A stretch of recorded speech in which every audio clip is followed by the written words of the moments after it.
For the first time in a long while, Tinu woke up with a quiet sense of resolve. It was not excitement, nor fear, but something deeper. A calm certainty that whispered, "You are allowed to take a step." She sat on the edge of her bed, Bible resting on her lap, her fingers tracing familiar verses as morning light filtered through the curtains. She had prayed through many seasons, through disappointment, silence, and waiting. Now her prayers were changing. They were no longer only about endurance, but about direction. "Lord," she murmured softly, "if this is of you, let it grow in your light." Later that afternoon, Lola noticed the difference. They were in the kitchen, preparing a simple meal, when Lola glanced at her sister and smiled. "You look lighter today," she said. "Like someone who slept well." Tinu hesitated, then nodded. "I think I'm ready to stop just watching from a distance," she admitted. "Not rushing, just being intentional." Lola set down the spoon and turned fully to her.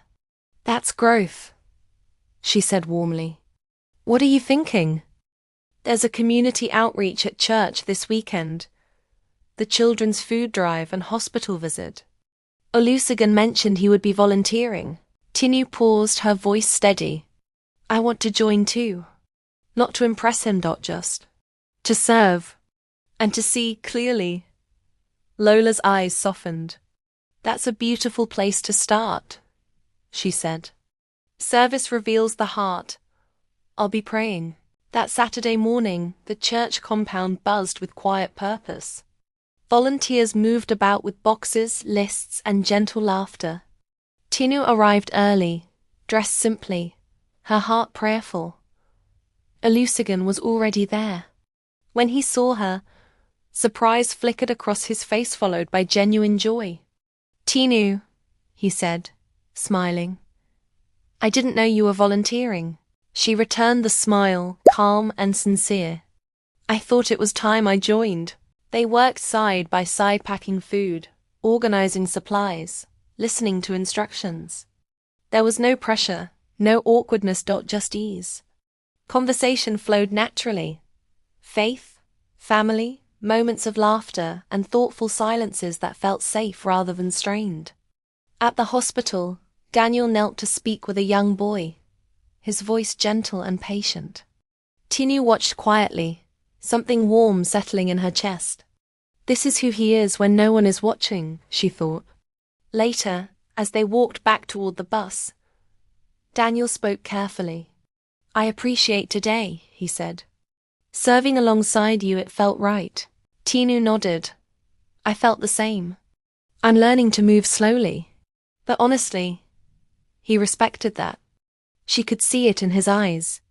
"That's all I want too," he replied. Truth and patience. That evening, Tinu returned home tired but peaceful. Lola was waiting, seated on the sofa with her Bible. "So?" Lola asked gently. Tinu sat beside her, exhaling. "I took a step," she said. "Not a leap, just a step." Lola smiled and squeezed her hand. "And how does your heart feel?"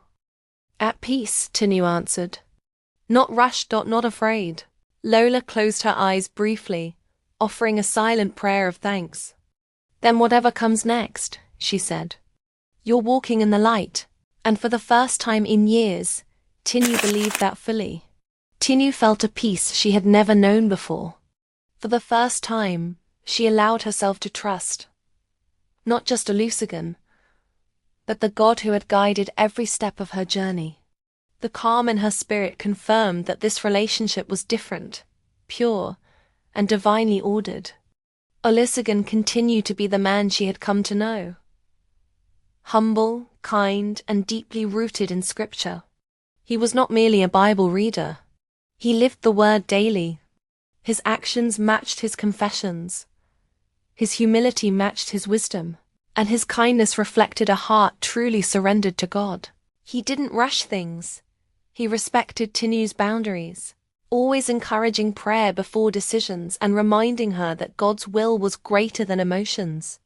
They began to pray together, study Scripture, and share their personal reflections.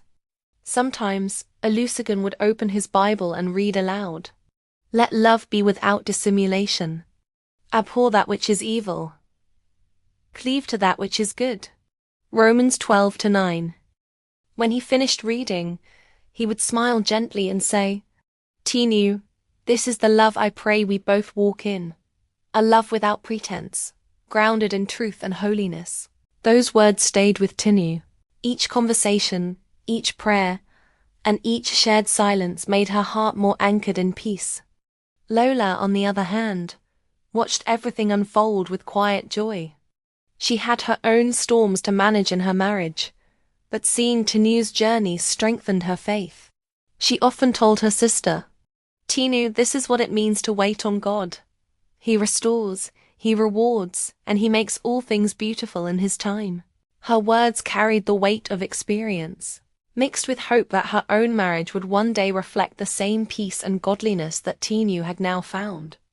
One weekend, Olusegun invited Tinu to join him for a youth outreach at his church. A day of visiting an orphanage to minister, share food, and encourage the children. Tinu agreed, eager to see another side of his heart. Throughout the outreach, she watched him interact with humility and compassion. He knelt to speak to the children at their level, listened to their stories, prayed with them, and encouraged them. He didn't just preach. He showed love. That evening, as they walked out together, Tinu whispered to herself, Lord, this is the kind of man I prayed for. One who lives your word, not just quotes it. Olusegun turned to her, smiling as if sensing her thoughts. Tinu, thank you for joining me today. Seeing you care for those children reminded me of Ruth in the Bible. Gentle but strong, kind but wise. Tinu blushed, humbled by his words, and in that moment she knew. This was love with purpose, built not on worldly excitement but on shared faith, trust, and divine timing. That night she sent a message to Lola. Sister, I am grateful. You taught me to wait, to pray, and to test with wisdom. I did all, and God has proven Himself faithful. I now see the kind of love that is built on the fear of God. It feels real, peaceful, and right. Lola replied simply, I thank God with you, my sister. Keep walking in wisdom. Let God continue to lead, and never forget. Love is safest when Christ remains at the center. And so, the bond between Tinu and Olusegun deepened, not by haste or emotion, but through patience, truth, and faith. It was the beginning of something lasting. A love that glorified God, healed old fears, and gave Tinu new confidence in His promises. Tinu felt a deep sense of relief and satisfaction. Her discreet inquiries had confirmed what her heart and prayers had sensed. Olusegun was truly a man of God, living in obedience to His word, kind, wise, and genuine. Every person she spoke to described him with respect and admiration, and her own observations during their time together had reinforced that picture. Yet, as she reflected quietly, she realized she needed to take one final step before committing her heart fully. She thought of the stories in the Bible, how God tested Abraham to confirm his love and obedience, and how faith was often proven through trials. If Olusegun truly loves God and fears Him, then he will act rightly when faced with truth. Even difficult truth, she reasoned. Tinu decided that she would test him, that she had a child as a teenager with one of her boyfriends, a decision made in youthful ignorance, long before she understood God's plans for her life. She wanted to see if Olusegun could accept her wholly, without judgment, if he truly loved her as God intended. Lord, you know my heart. I've prayed, I've observed, I've done the work of discernment. Now I place this in your hands. Help me to get how Olusegun's heart will respond in truth. Let this reveal the measure of his love and obedience to you. Lord, if he passes this, then he is the one you have prepared for me. When the moment felt right, Tinu gently shared her story with Olusegun, watching his reaction carefully. Olusegun, she said softly, There's something from my past I need to be honest about. When I was a teenager, I had a child with a boyfriend.